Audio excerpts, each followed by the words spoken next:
Pessoal, hoje trouxemos aqui André Papaléu, nosso parceiro e grande amigo e também muito conhecedor de inteligência artificial, andou pelo mundo todo e tem muita coisa bacana para nos apresentar hoje, para a gente conversar. Então, seja muito bem-vindo. Obrigado. Fique à vontade, vamos curtir esse momento porque tem muito conhecimento aqui. Bom, muito obrigado por estar aqui, pelo convite, né? Sim, vamos conversar. De novo, não existe especialista em IA, né? O que a gente sabe hoje já está muito velho, já está muito desatualizado em cima de tudo que está acontecendo. Mas sim, podemos conversar bastante sobre as coisas. Vamos embora. Me conta então, Papaléu, da Califórnia, na semana retrasada, para o Brasil, na semana passada. Bom, como você sabe, né, eu tenho algumas atividades dentro desse mundo, né, uma delas, eu sou conselheiro de empresas, né, sou conselheiro de empresas grandes aqui no Brasil e de empresas lá fora também. O assento que eu ocupo é inovação, estratégia, né, e também sou sócio da Abstrato Tecnologia, e então essa minha vida profissional me leva com frequência para fora, né? E a semana passada eu tive realmente, nos últimos 15 dias, eu tive no Vale, né? Eu vou 3, 4 vezes por ano e a gente pôde ver algumas coisas bem legais do que está acontecendo, principalmente com a aplicação da IA, né? E a convergência da IA para o mundo físico. Experiência bacana. Isso vai ser muito engrandecedor para a gente aqui e entendo que existe um movimento que pouca gente percebe quando de fato tem contato, né, com esses ambientes. E eu lembro da gente falar mais ou menos 1, 2 meses atrás, no início do ano, você falou para mim, Léo, eu vou viver uma caminhada, né, pelo campus, vou viver uma caminhada entre as empresas do Vale e eu quero respirar isso. Conta um pouco para a gente como foi essa experiência. Isso. É que, na verdade, não é uma experiência específica, né? Isso sempre acontece, né? Quando você vai a Palo Alto, né? Quando você está em Palo Alto, para quem não conhece, né? Palo Alto é basicamente uma rua, assim, a University Avenue, na ponta está Stanford e ao redor tem um ecossistema de empresas e de tecnologia impressionante. E de venture capitalist também muito, muito forte. E então, para se viver aquilo, não vou dizer que é fácil, né? Mas, claro, você tem reuniões específicas, tem a sua agenda, tem pautas a cumprir, mas dá uma caminhada, né? Principalmente uma época que é uma época de aula, que não é férias, e dá uma caminhada pela university, olhar o que está acontecendo, entrar nos coworkings, ver quem está ali, andar em Stanford, né? Ir lá no ICME, ir na Business School, ir na Med School, dar uma olhada no que está acontecendo, o que está sendo falado no campus, é muito bacana, é muito legal. A gente encontra amigos, encontra conhecidos, conhece novas pessoas e consegue perceber o que está acontecendo. Papaléu, para quem não conhece, quais empresas estão nesse ambiente que você está descrevendo lá? Olha, quando eu comecei a ir para lá, tá, a gente poderia dizer que só empresas de tecnologia. Hoje você pode falar NVIDIA, a empresa que mais vale no mundo, a Google, a Meta, né, Apple e todas as outras. Mas mais atrás, né, cabelos brancos ou falta de cabelo, né, mais atrás eram praticamente empresas que se dedicavam só à tecnologia, né? E hoje, mesmo essas que eu mencionei, elas já se dedicam a todas as indústrias. Então, hoje, não só os provedores, mas os usuários estão lá. Então, você vê empresas da área de saúde, você vê empresas da área financeira, você vê empresas governamentais, você vê empresas de varejo, você vê empresas de manufatura, você vê todo tipo de empresa, todas as indústrias, junto com a tecnologia. Estão todas lá. Só para descrever melhor, quando você faz, né, todo esse tour, você me contou que você leva pessoas aqui do Brasil. Você leva principalmente as empresas no qual você participa, né, como conselho. Descreve um pouco dessa experiência dessas pessoas pela primeira vez nesse ambiente. Não é uma coisa frequente, eu não faço isso por atividade, né? Mas sim, isso por vezes acontece. Essa vez aconteceu. São missões muito específicas, muito focadas num caso de uso, ou numa solução de um problema da indústria, que a gente, por conhecer lá, faz todo esse roteiro, faz a curadoria e busca essa experiência para os clientes. Claro, hoje em dia, muitas das pessoas que vão já tiveram um contato ou com a China ou com outros polos, então, claro, poucos se impressionam muito, né? Mas o que é legal é que é realmente transformador, entende? Porque sempre saem diferentes do que eles entraram, sempre vem a coisa acontecendo de uma forma que se possa escalar com compliance e com segurança em todos os ambientes, né? Diferente do que a gente vê em algumas outras partes do mundo. Trazendo um pouco para a nossa conversa, né? Falando um pouco de abstrato e da própria Salesbox, e quando a gente fala de B2C, o que a IA pode prover? E é uma pergunta genérica para a gente depois falar muito sobre a sua experiência, principalmente nesse momento. O que a IA pode fazer de fato a diferença no B2C? Agora, essa pergunta é quantas horas, né, para a gente falar. Mas é que agora o que está acontecendo é que nós estamos vivendo um momento muito diferente. A inteligência artificial ela começou, né, e o que popularizou ela foi a OpenAI com o ChatGPT, com as LLMs, né, o texto, as respostas. Mas hoje em dia, e já há alguns anos esses modelos existem, mas hoje a maturidade desses modelos, e você foi na NRF e viu isso, Sim. Ela permite fazer muito mais coisas. Nós estamos falando agora de modelos muito diferentes. Nós estamos falando de VLMs e LMMs, né? A VLM é aquele modelo que combina a linguagem escrita, a linguagem natural, que já tinha no LLM, com o visual. Ver as coisas, começar a ver as coisas e começar não só responder perguntas, mas entender um contexto. Que isso é muito diferente, tem um impacto muito grande no B2B, no B2C também. As LMMs, elas vão mais além do que isso. Elas não só combinam a linguagem natural e vídeo, mas áudio, texto, sensores, IoT, todo o mundo com o qual a gente percebe hoje. Então, estes dois modelos, eles dotam a inteligência artificial de uma coisa que não existia há pouco tempo atrás, que é a percepção de mundo. É como a gente percebe o mundo. Eu estou olhando aqui essa sala, eu estou enxergando o monitor, tem microfone, meu copo d'água, celular, uma folha aqui, eu estou vendo todo esse ambiente, está silêncio. Eu estou fazendo uma interpretação geral sobre esse ambiente. A LMM permite que você faça isso, é multimodal. Então isso tem um efeito no B2C descomunal. E vocês viram na NRF, principalmente a Google, né, com todo o lançamento desses modelos multimodais, está revolucionando o e-commerce. Hoje um cliente precisa pedir alguma coisa, ou ele tem que mandar, mesmo que seja uma IA conversando com ele escreve lá, o meu produto está com esse defeito, né? Agora ele não precisa mais escrever isso, ele vai mostrar, mostrar uma foto, Então a IA tem condição de dar um contexto sobre isso. Então isso muda muito. Isso muda muito o varejo e muda muito o atendimento aos clientes e muda muito a maneira com que o cliente vai poder fazer a sua compra, vai poder fazer a sua transação. A fricção, ela praticamente começa a desaparecer. E aí você pode perguntar, poxa, mas esses modelos, mas faz tempo que a IA olha imagem, faz tempo que ela vê som, imagem e tal. Realmente faz tempo, faz uns 3 anos já que isso acontece. Só que ela não conseguia fazer isso em escala. Ela não conseguia fazer isso de uma forma confiável. Ela não conseguia fazer isso gastando pouca energia.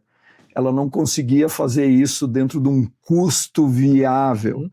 E ela era pouco previsível para isso. Então, o que mudou agora, de uns meses para cá? E eu pude ver isso em loco em várias indústrias, tenho visto isso em loco em várias indústrias. Mudou que agora ela consegue fazer isso de uma forma muito mais confiável. Então, a IA agora está percebendo o mundo em volta.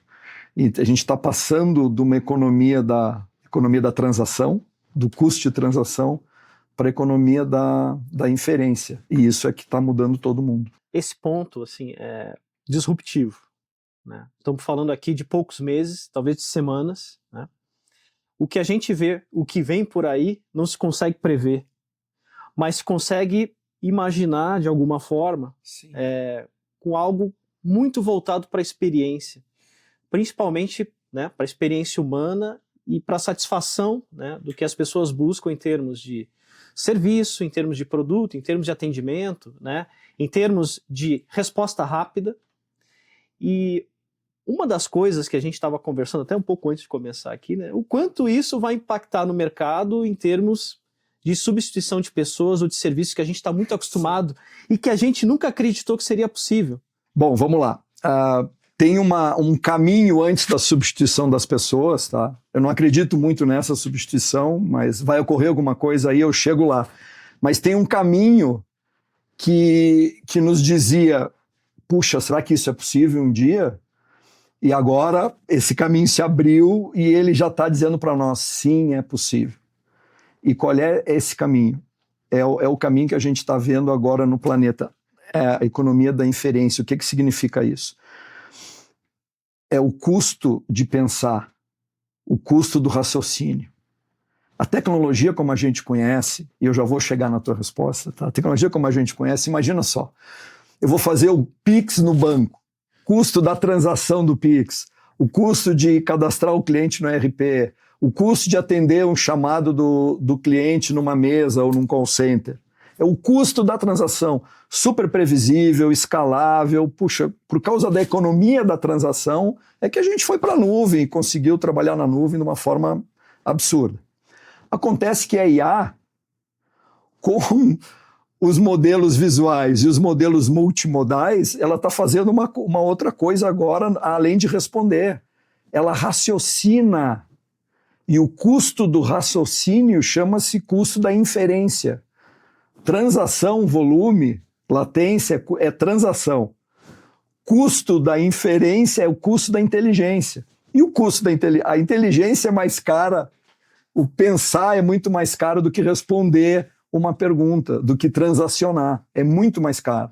E a IA estava caríssima por causa disso. Entendeu? Os modelos estavam, no software, estavam sofrendo com isso. O que aconteceu? A IA encontrou o silício. Tá? Não existe modelo de IA sem o silício. Ó. Silício, chips, silício. Isso é uma das respostas de por que a NVIDIA é a empresa que mais vale no planeta hoje. Tá? Então, ao encontrar o silício, então não só a CPU que pensa, né? Também a CPU pensa, a CPU controla, a CPU vê segurança, supervisiona, mas agora com as GPUs, né, pessoal? As GPUs, que ela tem a percepção do ambiente que está em volta, né? Ela começou com o graphical, né? Com percepção, ela agora muito poderosa para perceber esse ambiente.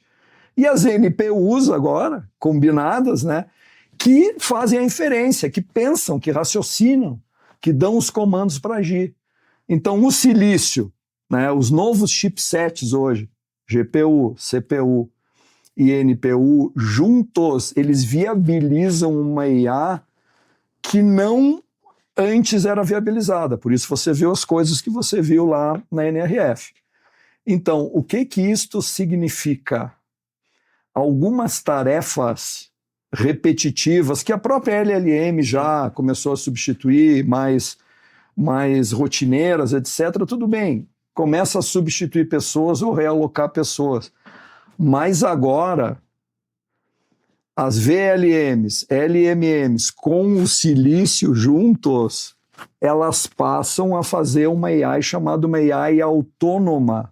E elas começam a entrar mais dentro de tarefas que a gente faz no dia a dia. E que vão ser feitas por modelos, vão ser feitas por máquinas, vão ser feitas por robôs. E aí acontece uma coisa que as pessoas começam a pensar, puxa, é o que você perguntou, agora eu estou com medo, certo? Agora o que vai acontecer? Eu sou mais otimista com relação a isso, tá? Eu te diria assim, ó, pessoas que não usam IA vão ser substituídas por pessoas que usam IA. Essa é a primeira coisa que eu falaria, tá? Pessoas que usam IA vão substituir essas pessoas. Então, use IA, porque vai haver uma realocação de gente e de posições, é isso que vai acontecer. Só que isso não vai ser uma coisa muito abrupta, ou tão abrupta, porque, de novo, né, a AI ainda não está no edge, está começando a estar no edge, na ponta, aqui, ó, edge, na ponta. Quando ela começar a entrar no edge, aí sim, aí nós vamos ter que falar de coisas um pouco mais drásticas. Um ponto importante é quando a gente fala, né, de modelos de IA em que a gente cruza comportamento, né, um processamento de informação. Quando a gente fala de contexto, você abordou muito bem uma questão que é importante, porque assim, eu tenho que ser reativo, tem que tomar uma decisão muito rápida, né? E a gente sabe que muitos desses modelos, eles dependem de estarem conectados na nuvem, porque eles têm uma base de conhecimento para processamento que são metamodelos, né, com informações, e que precisam tomar uma decisão rápida. Como que isso vai ser daqui para frente, sabendo que todo modelo complexo de IA, para trazer algum tipo de informação ou tomada de decisão, ele tem que ser instantâneo e tem que ser local. Quando você fala do Edge, por exemplo, se ele depender de conectar numa nuvem e depender do retorno, ele não pode ter uma latência. Então ele precisa ter uma resposta praticamente imediata. Considerando o contexto, como que isso vai estar preparado? Aí é o movimento que está acontecendo no planeta, tá? E até tem uma questão geopolítica com relação a isso, dos chips, né? Eu vou falar de hardware aí, que está permitindo a computação indo para o edge, para a ponta. A computação edge a gente já conhece pelo celular, tá? É o celular, é o automóvel, é a televisão, é a geladeira, é o IoT, são sensores, é tudo que nós estamos vendo aqui, até a torradeira tem chip, entendeu? Então, tudo isso é como levar a IA para esse ponto, tá? E o que está acontecendo? O planeta começou um movimento, e por isso a valorização dessas grandes, no grupo da família, lá do clube de $1 trilhão de dólares de valuation, tem 3 empresas de microchips, né? Uma que é uma fundição, que é a TSMC, lá de Taiwan, e depois tem a Broadcom e a NVIDIA. A NVIDIA é a empresa que mais vale no mundo. Então, onde é que eles começaram isso, né? Agora, com essa evolução? Por que houve essa subida toda? Porque eles começaram a fazer chips para os grandes data centers. Então, todo o investimento da AI e dos modelos menos recentes era para treinamento da AI. Precisava muita capacidade de processamento para treinar os modelos. E, claro, isso também começou a consumir muita energia. À medida que o treinamento foi começando a ser resolvido e os modelos começaram a evoluir e o hardware começou a evoluir para raciocinar, para poder agir, para poder ter informação de contexto, o peso dos modelos, o peso requerido para rodar os modelos ficou muito maior. Então, depender da nuvem para certas automações é um problema. Eu vou dar um exemplo aqui, claro, para vocês que a gente está vendo, e eu vi muito nisso. Que uma das empresas no mundo que está mais assim, investindo em edge computing é a Qualcomm. E a Qualcomm é conhecida pelos chipsets, né, pelo Snapdragon, os chipsets que estão em celulares e estão nos carros, né? A Qualcomm você vê desde a Fórmula 1 com a Mercedes, então mais de 60% dos veículos, 70% eu acho, dos veículos de passeio tem chipsets da Qualcomm lá dentro, tá? Então a Qualcomm ela vem evoluindo muito em dotar a capacidade computacional que está hoje no celular como Edge na ponta, nos veículos. Vamos lá para um exemplo. Imagina um veículo autônomo, tá? Com ADAS. Eu te mostrei aqui um pouquinho antes da nossa fala o vídeo que eu fiz do Waymo lá em São Francisco, que eu estava atravessando a rua, que já estão há anos andando, só que ele está evoluindo. Agora, o poder de computação começou a passar para a ponta. Por causa dos microchips, o poder de computação está nas câmeras, por exemplo, no conjunto de câmeras, no acionamento do chassi, do powertrain. No momento, ele está ali no edge. Então, imagina, vem um carro autônomo e eu vou atravessar a rua, tá? A câmera do carro vê, com chips mais tradicionais, ela olha e vê que tem alguém atravessando a rua, entendeu? Então ela manda a mensagem para o computador central, que se estiver na nuvem. Então foi lá para a nuvem, ó, Léo atravessando a rua. Aí a nuvem, ela vai lá e responde, pô, você tem que apertar o freio. Aí vem um comando, apertar o freio, você aperta o freio. Foi Léo, foi tudo, com o carro, dependendo de onde você está, não pode. Você tem que reagir em menos de 10 milissegundos, que é o tempo que o teu cérebro, se tem um motorista ali, ele vai olhar Léo atravessando, o cérebro manda uma mensagem para tua perna e o olho para o cérebro, perna, ela freia o carro. Então hoje, esse poder no Edge, ele está indo para a ponta, para as câmeras e outros dispositivos, através de chipsets muito poderosos. Chipsets que combinam CPU, controle, supervisão, né? A velha CPU continua mandando. GPU, percepção, onde eu estou, com quem e quando, o que está acontecendo na minha volta, e a NPU para ter a capacidade de raciocínio. Então isso está acontecendo. Esse é um exemplo de um veículo. Então imagina agora com as LMMs, tá? Eu vou imaginar um caminhão, certo? Um caminhão de uma transportadora. E esse caminhão trabalhou uma semana inteira e eu cheguei na transportadora, o modelo de AI começou a me dar a interpretação do que aconteceu com esse caminhão no meio dessa semana. E aí o modelo de AI tradicional, ele vai dizer assim, olha, ele teve 10 freadas bruscas nesse dia, nesse horário, o que ele pegou. Modelo de IA tradicional, pegou lá, freou bruscamente. Só que agora, com o LiDAR ou com o radar e a câmera Edge com computação na ponta muito forte, o modelo de AI, LMM, vai responder assim, caminhão freou bruscamente na hora tal, no dia tal, porque atravessou uma vaca num dia de pouca visibilidade porque estava chovendo. Entendeu a resposta diferente? Isso não é um humano que disse, isso é o modelo que viu, porque ele tem sensores que viram a chuva, viram a neblina, obviamente a câmera viu a vaca que passou e ele te dá uma visão de contexto, uma resposta de contexto. Então todo o investimento está indo para o Edge. Então imagina, quando você fala modelos de AI hoje, tradicionais, mesmo já multimodais, tá? A AI agêntica, agentes agora com capacidade multimodal e com uma capacidade boa de inferência. Vamos pensar na nuvem ainda para trabalhos de escritório, tá? Eles aqui. Eles desafiam a força atual de trabalho e eu acredito que esta força atual de trabalho precisa saber entendê-los, programá-los e trabalhar com eles para se reciclar. Esse é um ponto. Agora. Quando eu começo a levar um chipset desses, tá? E botar num robô humanoide, além do AMR, do humanoide, aí eu estou falando de robótica, de biomecânica. Aí outras tarefas vão começar a ser substituídas. E aí vai haver um deslocamento de mão de obra muito grande. Mas ele vai ser progressivo por causa de compliance, segurança e legislação, né? Imagina, robô é um software, pensa lá, uma LMM, né, um software com um corpo.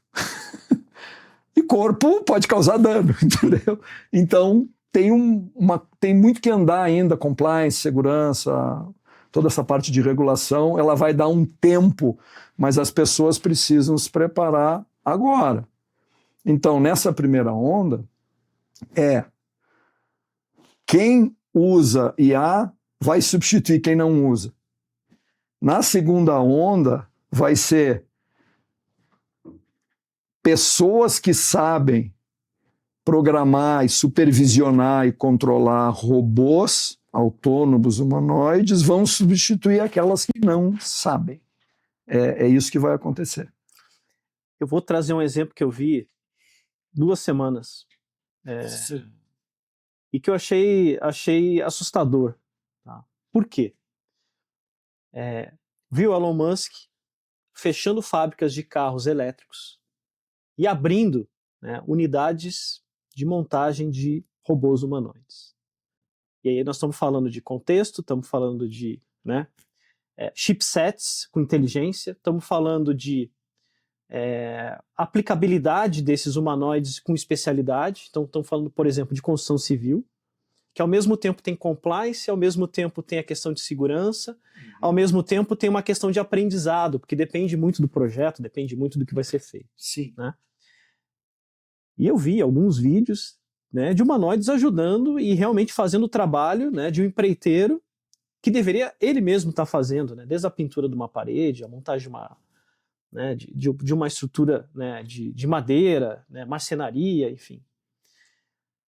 O que a gente pode esperar, né? E aí eu estou falando um pouco, né, tanto dessa mão de obra automatizada com inteligência, tanto quanto, e a gente está falando também de edge, né? Equipamentos que a gente pode estar utilizando até para monitorar esse tipo de tecnologia. Hoje a gente tem óculos da Meta, hoje a gente tem relógios, hoje a gente tem anéis, hoje a gente tem quase chips implantados na gente, né? A gente falou até um pouco sobre a questão de saúde, mas sim, começando pela questão dos humanoides, para depois a gente terminar no monitoramento nosso mesmo, com o chipset implantado. Fala um pouco para a gente disso tudo, que eu acho que esse é um ponto que é crucial do que de fato vai mudar, não estou falando do próximo ano, talvez nos próximos meses, aí, porque isso está muito rápido. Isso está bastante rápido, tá? A gente pode olhar, tá?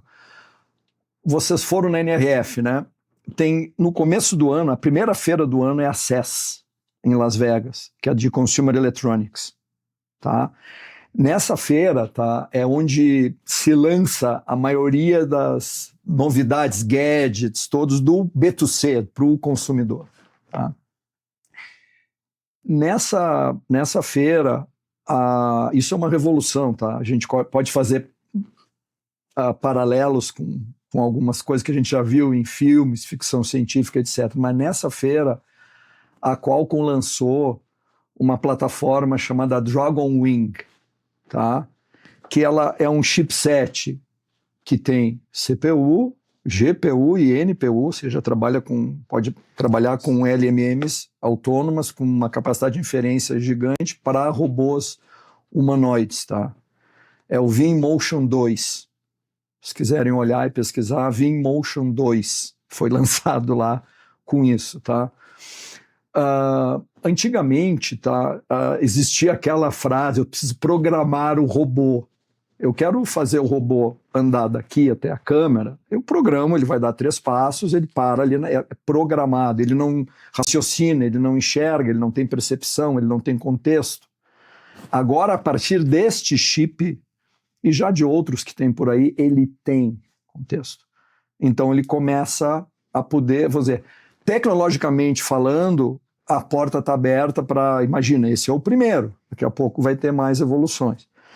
O robô substituindo mão de obra já existe há décadas, né? A indústria automotiva foi a primeira, com os braços mecânicos e tudo mais. A gente vê, o Bezos usa muito os AMRs, né, que são aqueles Autonomous Mobile Robots, né, que é a logística, né, aplicada a IA, que eu digo que eles trabalham em grandes centros de distribuição, almoxarifados, carregando pacotes, levando. Eles não são humanoides, eles não andam em 2 pernas, né, eles são mais estáveis, andam sobre rodas, mas tem braços, tem inteligência, tem percepção também. Eles já estão aí, e antes da gente ver os humanoides espalhados pelo planeta, nós vamos ver os AMRs espalhados pelo planeta, né? Então, esse é um dos motivos por que a gente estava conversando, porque que o Bezos não mostra um warehouse dele nunca, porque não tem ninguém lá dentro, certo? Tem ninguém lá dentro. Então, voltando para esse tema. Então agora, como existe a tecnologia, software já está começando a existir, já existe a tecnologia, esses humanoides agora podem ser uma realidade. E se você imaginar a AI agêntica, né? Imagina o agente de AI, o agente de AI simples, depois o agente de AI multimodal, que já está aí, que a gente...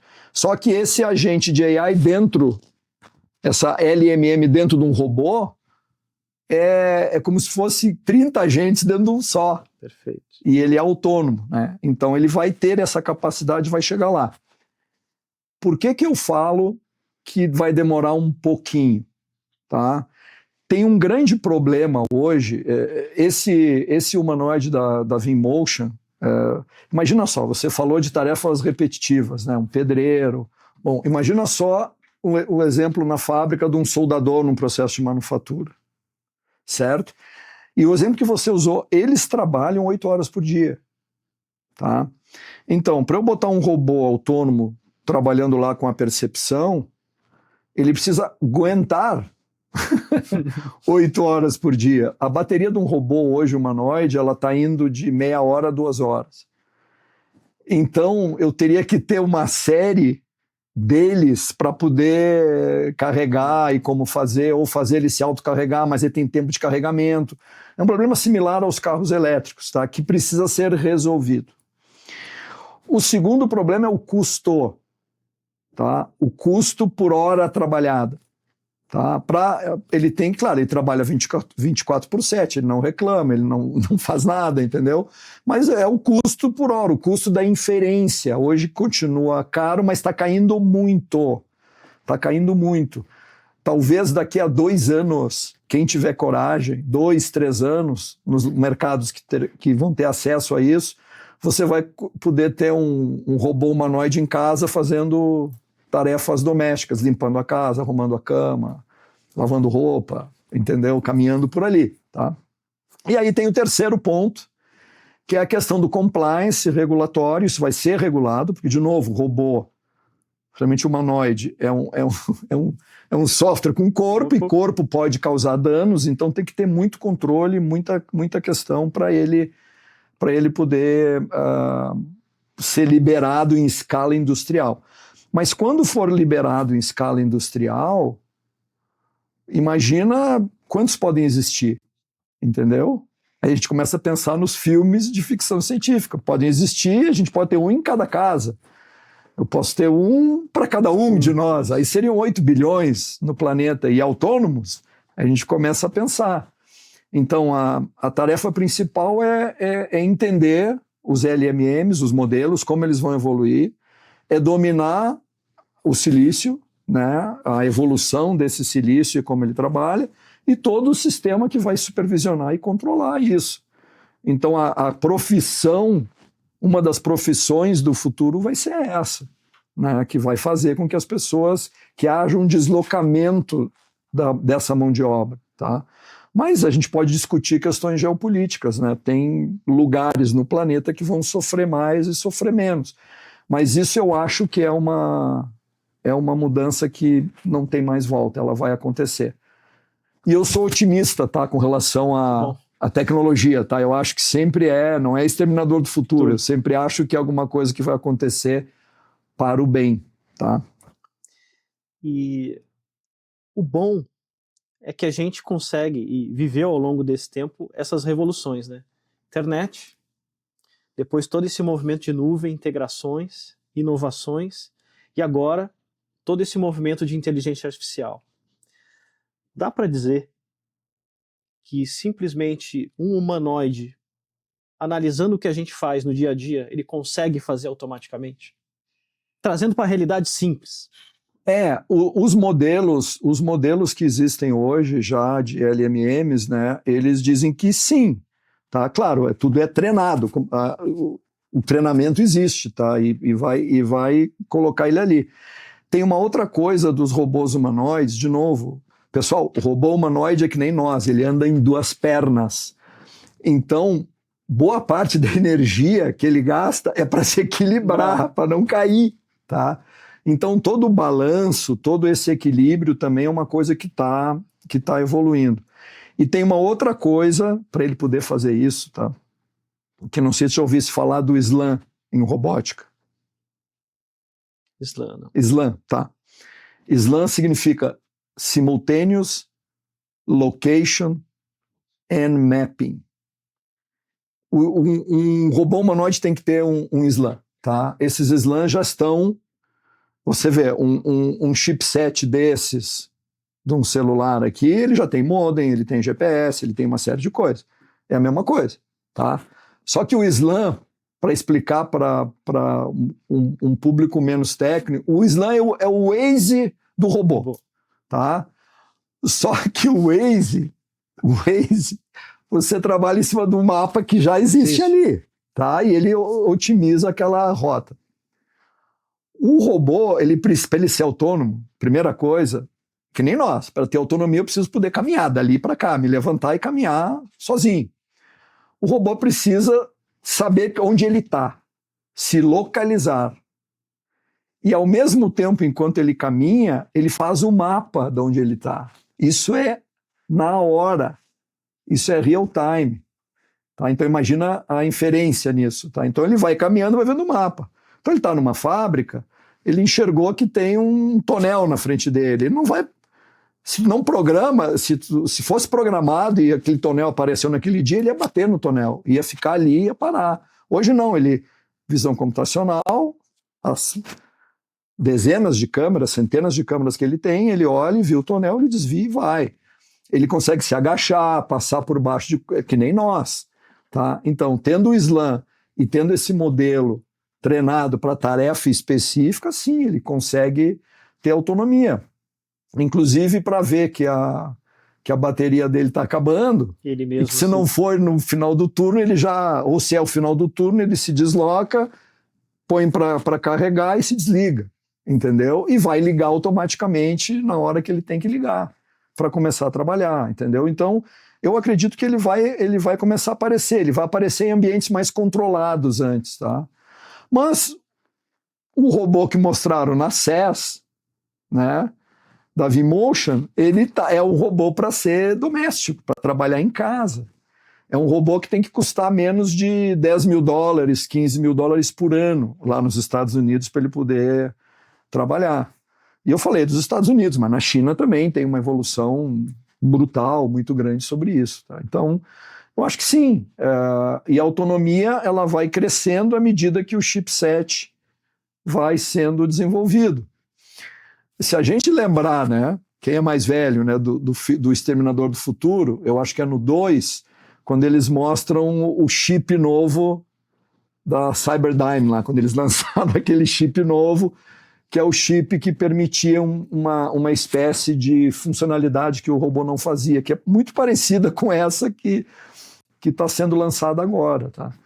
Então, nós estamos vivendo nessa época já, né? E isso vai acelerar muito. A gente tem que ter energia suficiente para treinar esses modelos, né? E depois para suportar tudo que eles vão fazer aí, porque eles vão andar entre nós aí. Nós vamos ver isso, tá? Nós vamos ver isso bastante. Muito além daquele carro da Waymo lá que eu te mostrei. Eu espero de verdade que isso aconteça. Acho que é uma experiência, né, grandiosa. Toda a experiência que traz para o ser humano algo relevante, né, eu acredito muito nisso. Ela complementa, né, o que você tem de desejo, o que você tem de consumo, o que você tem de prazer, principalmente. E se isso, de fato, é algo que vai beneficiar, eu falando em termos de mundo, é algo que, de fato, eu acredito que vai ficar mesmo. Né? Trazendo um pouco, e assim, eu tenho até medo de fazer a pergunta, tá? A gente sempre pergunta para os nossos convidados, e o que vem por aí? O que a gente pode imaginar daqui a um ano? A gente falou muito sobre modelos, sobre contexto, sobre automações, mas o que você imagina que vem por aí de inovação dentro de tudo que a gente está vendo? Olha, eu não vou hoje, né, até por trabalhar com inovação e tá vendo essas coisas, elas estão evoluindo a cada semana. Então, jogar para 2 anos, 3 anos é muito longe hoje, tá? A gente tem que dividir o ano em web years, né? Um trimestre é um ano agora, então, ou AI years, né? Então, dentro de um ano civil tem 4 anos de AI, é mais ou menos isso.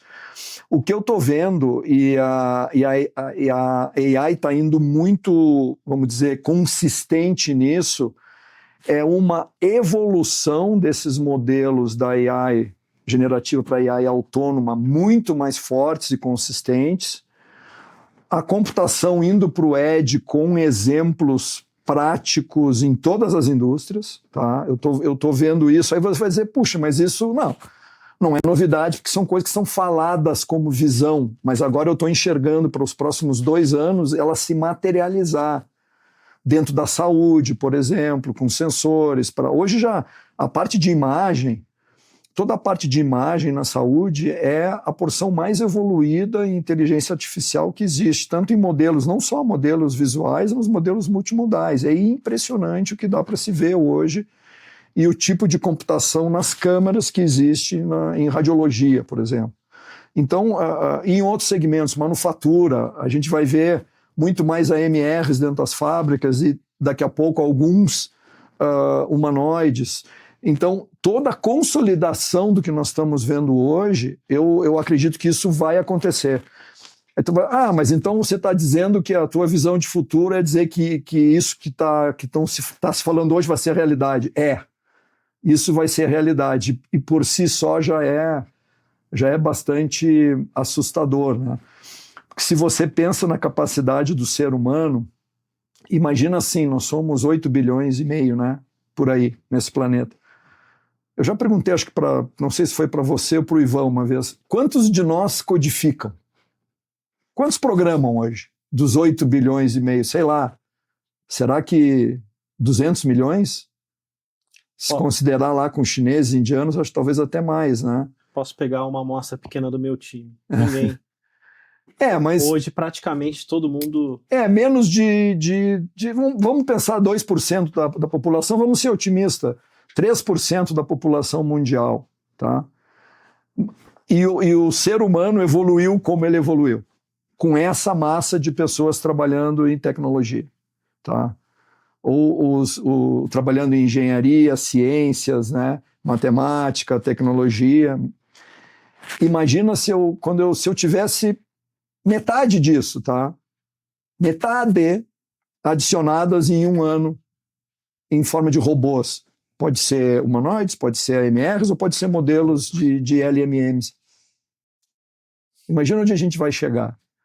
Então tem muita coisa, a sintetização de proteínas, por exemplo, tem muita coisa na saúde, na indústria, toda a parte de diagnóstico, longevidade, que está se falando muito em wellness, a gente fala dos anéis, né? Eu assisti uma palestra no Web Summit de Lisboa, no último, do fundador do Oura Ring, né? O que eles estão fazendo com o Oura já é impressionante, né? Então, é tudo uma consolidação de coisas que estavam como hype, estavam no laboratório, né? E agora estão acontecendo. E a medida para você ver se está se tornando realidade é quando sai da nuvem e vai para o edge. Entendeu? Quando entrou no edge é que aí a coisa tá pegando mesmo. Ela ganha escala. Ganha escala e é uma escala brutal. Tá? Imagina só, a NVIDIA tá roçando a superfície do edge e olha quanto ela vale. Imagina quando essa guerra pelo chipset do edge realmente começar a esquentar, que ela está começando, né? E o que isso vai significar para o planeta. Então, por isso que na geopolítica tem interesse por terras raras, por isso que está toda essa questão geopolítica de fornecimento sobre Taiwan, energia também, né? Então, que se fala em autonomia digital, né? E vai ser isso. O futuro eu vejo como, próximos 2, 3 anos, a materialização do que está e uma evolução muito rápida dos chipsets e desses modelos para baixar o custo de inferência, para tornar a AI muito próxima da economia de transação que a gente está acostumado. Economia do raciocínio, que é a nova, né? E a economia que a gente conhece, que é da transação, que é fácil, perto dessa outra. Papaléu, que conselho você dá para o empresário hoje, brasileiro, que ainda não entrou, né, nessa jornada de inteligência artificial e ainda tem as suas dúvidas em termos de investimento, tecnologia e até, vamos dizer assim, né? Como que a sua empresa trabalharia com isso? Bom, essa é uma pergunta que a gente escuta todos os dias em conselho, né? E eu costumo dizer assim, ó, o barco da IA, né? Ele é um barco, não é nem um barco, é uma Fórmula 1, né? Ele não é muito difícil pegar, né? Quem já saiu. Então a gente tem que assumir a realidade que tá, mesmo que eu não conheça nada. Eu sempre costumo dizer assim, pega a China, por exemplo. A população da China é uma população que saiu. Ela foi direto de sem telefone para smartphone. Ela pulou uma série de gerações de que ela não teve telefone discado, ela não viu isso. Tá? Ela não viu isso. Ela foi de sem isso para com tudo, certo? Então, o empresário hoje ele não precisa se preocupar com o que ele já perdeu, com o que ele não sabe, com o que ele não viu. Ele tem que embarcar no que está acontecendo agora. Então, eu pensaria já de cara em usar modelos de AI autônomo, olhar os meus dados e as minhas informações, agora B2B. Então, a primeira coisa é olhar dados e informações. Eu preciso ter o meu data lake bonitinho, meus dados arrumados, organizados. Então, ter os dados em cima desses processos que eu vou tentar automatizar ou tentar transformar com AI. Escolher 1 ou 2 casos, no máximo, que tem um ROI muito elevado disso, que tem dinheiro em cima da mesa, como a gente fala. Para promover o projeto. Até para mostrar que dá resultado. E botar guardrails bem definidos, tá? Para não ter problema de modelos errados e alucinar. E sempre pensar em RAG, tá, pessoal? A gente está usando muito termo aqui, RAG, né? A diferença de uma AI sem RAG é a tua AI sabe o que a internet sabe. E com RAG, a tua AI sabe, além do que a internet sabe, sabe o que a empresa sabe.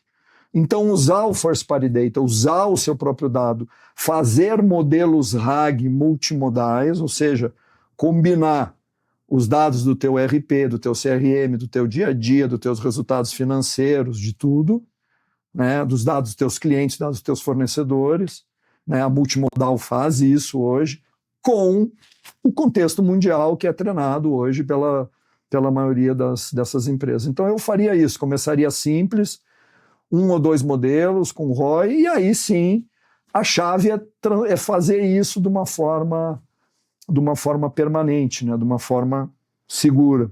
Porque no B2B, gente, a gente já viveu várias coisas, né, o BI, o Analytics, as respostas. Hoje, com esses modelos, não cabe mais o BI em si.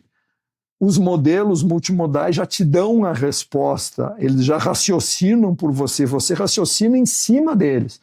Então, olha como aumenta a tua capacidade, não é substituição. Sim. Então, isso que o empresário tem que se dar conta, é de transformar as pessoas que estão na empresa dele em super pessoas. Entende? Imagina se você fosse trabalhar com 4 de você juntos no escritório ao mesmo tempo. Olha o que ia te liberar para fazer tarefas que nenhuma máquina pode fazer. Né? Que é criar, que é ter toda a percepção de mundo, evolução, o sentimento, né? Que é uma coisa, o sentimento de finitude que nós temos, né? Que a máquina não tem. Então, os empresários precisam se dar conta disso, né? Porque tem muito benefício, tem muito dinheiro em cima da mesa e tem uma evolução muito, muito grande para ser aproveitada. E, claro, não dá para entrar em aventura também, tem que sempre olhar, por isso que eu falo em ROI, né? Tem que sempre olhar o custo, né? Hoje a inferência é bastante grande. De novo, pensar é mais caro que executar. Tá? Então, hoje o custo da inferência é mais caro que o custo da transação. Mas tem muito, os ROIs estão muito grandes e dá para fazer muita coisa. Perfeito, Papaléu. Hoje estivemos aqui com o André Papaléu. O papo foi praticamente uma aula, fantástico. Agradecemos muito a sua presença, a sua parceria. Assim, fico lisonjeado de recebê-lo aqui. Muita informação e parabéns aí pela conduta, pelas empresas que você lidera, né? Pelos conselhos que você trabalha e pela experiência que você tem. Bora lá, prazer. Falou. Tem muito mais no site da Salesbox. Então acessa lá, www.salesbox.com.br.